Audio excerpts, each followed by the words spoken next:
Keir Starmer might be doing reasonably well in the polls, but Labour are still struggling to offer Britain anything to get excited about. And it's something Shadow Cabinet member Emily Thornberry seems acutely aware of. She was interviewed by Simon Hattenston in The Guardian this week, and he wrote this: "Where is the idealism, the passion, the soul, the vision? Where is the oomph? I mentioned the early days of Corbyn's leadership when so many young people were fired up by politics. She, in turn, talks about singing and dancing her way through the night of the 1st of May 1997 when Labour finally won a general election and walking home in the early hours with a couple of red roses in her hand. Yes, that kind of excitement," she says nostalgically. "Well, let's see." Now, in the article, after a detour talking about Corbyn's suspension, they come back to the point about excitement, and they have this quote from Emily Thornberry: "We can't promise all the things we want to do, so we're not going to engage the same kind of enthusiasm. I understand that, but to get rid of this lot and have some decent people on board who know where they're going and why they're going there is all right. It's all right. They might not write songs about it, but it will be okay." So that's the inspiring vision for the country. It might be very similar, but there'll be some decent people in charge, and it'll be okay. Maybe she's supposed to be fighting for this government, by the way. All doesn't seem well in a Times interview either. So they interviewed Angela Rayner. And again, that seemed a little bit depressing. This is a paragraph from that article. "Angela Rayner's new partner is Sam Tarry, the Labour MP for Ilford South in East London, who ran her campaign to become deputy leader. The Corbynista was sacked from the Shadow Cabinet in July for giving unauthorised interviews on an RMT union picket line and deselected by his constituency in October. When I ask if his deselection felt fair to her, she clams up. I don't know the circumstances within his local party. You'd have to ask them. She doesn't have an opinion.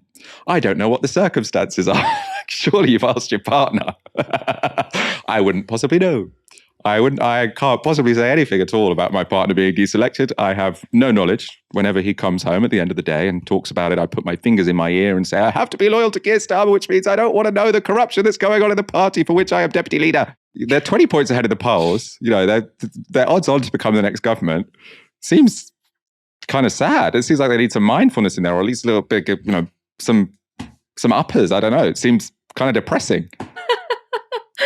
I mean, look, I can really empathize with Angela Rayner there. I'm not interested in what my partner has to say either. Couldn't remember a single conversation we've ever had, in fact. I'm just like, no. Just sit there and look pretty. I don't really care what's going on with your career.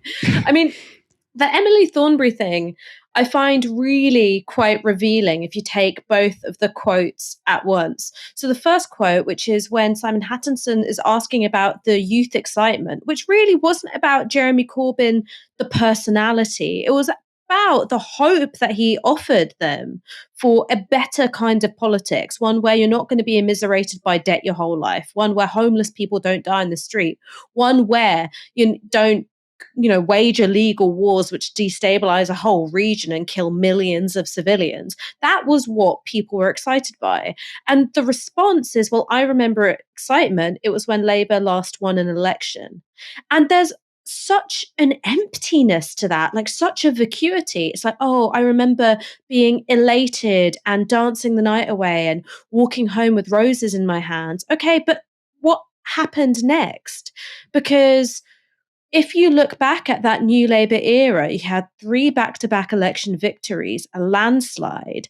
Did Tony Blair bring in changes which embedded and entrenched a more progressive and a fairer society, which would be there even when his government left office? No, quite the opposite.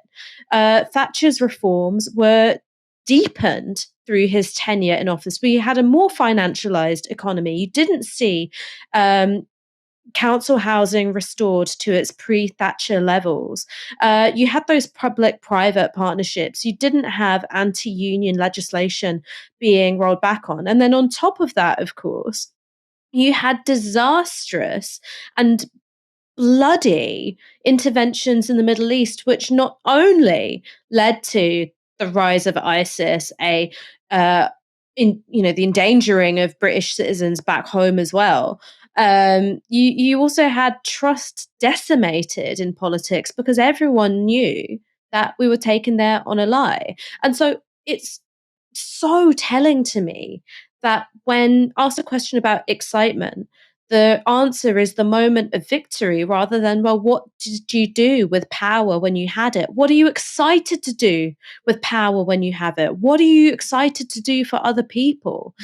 And I think that's why, there are all sorts of reasons for people to be disappointed with Keir Starmer's leadership of Labour, even though they're doing so well in the polls. And for some people, it's going to be the breathtaking deception of his leadership campaign versus where he went. The way in which he called Jeremy Corbyn a friend 1 minute and is overseeing his exclusion from the Labour candidacy the next. But I think there is something else, which is he's not saying anything to anybody really about how their lives will get better. It's just going to be more competent management of the state. But what that state is supposed to do, what its purpose is, and whose interests will it operate, you just get some slogans and nothing else. And that's enough to win one election, I think. Absolutely enough to win one election. But two, a much trickier proposition, I think. It's also very depressing to listen to. Like if you're in any kind of situation where you're not like where you're a bit depressed about the future, you can't afford a house, you're paying half your income on rent, like your wages have been stagnant for 2 decades. Maybe you're someone who is earning just over £7,400, and so your kids don't get free school meals, right? There are lots of people having a very difficult time right now, and if all you're being offered, the best case scenario at the next election is Labour get a majority, right? There's no other possibility, really. I suppose my favourite scenario would be that there's, Labour have one short of a majority and it's Jeremy Corbyn whose votes they need to get to pass any legislation. I think that would be the banter timeline. But speaking practically and realistically, we're looking for a Labour government. And if all they can say is like, yeah, the one thing you have to look forward to is going to be kind of shit anyway, like it just feels a bit like you might as well give up. I mean, obviously we're not going to give up because we're not putting all of our faith in the Labour Party. We could do other things. We could push them when they're in power, hopefully. But I mean, it's just to sound so depressed when you're close to power is quite worrying. And also, I mean, I'm fairly forgiving of the Labour Party, more forgiving than many other people of sort of like Keir Starmer not wanting to necessarily be tied down to specific policy proposals here and there. Like, I think there are good arguments as to why he should. There are arguments as to why he shouldn't. But if you can't even offer a coherent vision that like life's going to be better, like she didn't even say life's going to be better. She said it will be okay. It'll be all right. And the people in power won't be able to do very much, but they'll be a bit nicer than the people before. I mean, that's like a parody of centrism, right? It's like the same policies with a nicer tone. Also, it seems a bit to me like, there's a meme sort of on left Twitter whereby, like whenever the Tories win, left wingers sort of say it's because people don't want nice things. People want everyone else to be miserable. And I feel like almost like the Labour Party are now buying into that. We're saying, don't worry, we won't make life too nice. It's still going to be pretty shit. So you're safe in voting Labour. Life's still going to be kind of crap. Trust us. Completely bizarre. Why not just, you can be reassuring whilst also not being completely depressing, please. I mean, yeah, I hope Emily Thornberry's okay though. And Angela Rayner doesn't sound particularly cheery to be either of them at the moment.